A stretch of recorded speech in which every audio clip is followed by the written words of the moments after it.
Mon histoire courte commence au Moyen-Âge, à Fès, entre 1160 et 1165. Le personnage central s'appelle Maïmonide.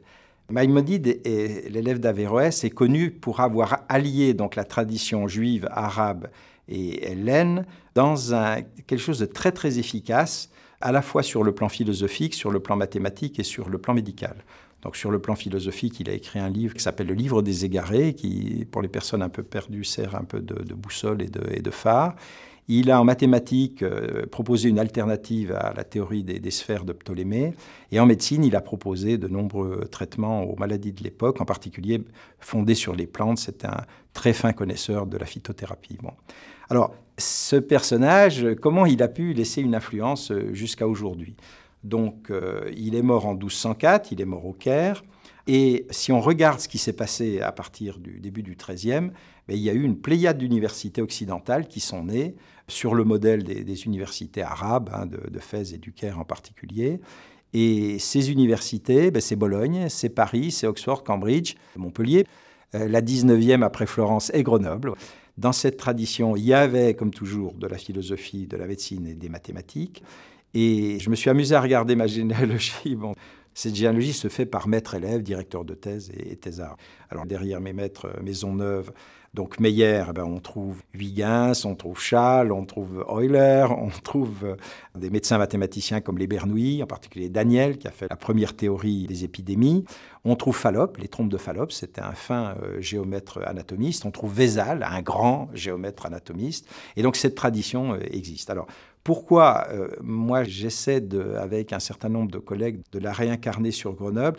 C'est parce qu'au-delà de la technologie, j'ai fait beaucoup de robotique, beaucoup de bases de données hospitalières, je pense que la médecine sort de l'hôpital, elle devient une médecine qu'un médecin qui est né à côté d'Oujda, il s'appelle Elias Serouni, il était directeur du NIH pendant 10 ans, a qualifié de prédictive, de préventive, de pluri-experte et de translationnelle, c'est-à-dire rapprochant la recherche fondamentale en mathématiques et en physique de la pratique clinique. Cette médecine, elle est l'héritière pour moi totalement de Maïmonide.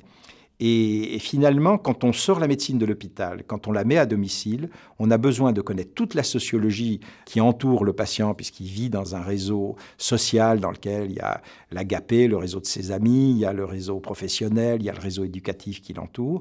Et on profite de ces réseaux, non seulement pour le surveiller, mais pour l'éduquer, pour lui faire comprendre que son patrimoine santé, aussi important que son patrimoine immobilier ou que son patrimoine financier, qui suit sur Internet. Et je pense que la médecine de demain, je vais prendre un seul exemple, l'obésité, avec ses conséquences sur le diabète de type 2, qui est vraiment la maladie qui explose en France. L'OMS a déclaré que c'était une maladie contagieuse. C'est très très bizarre.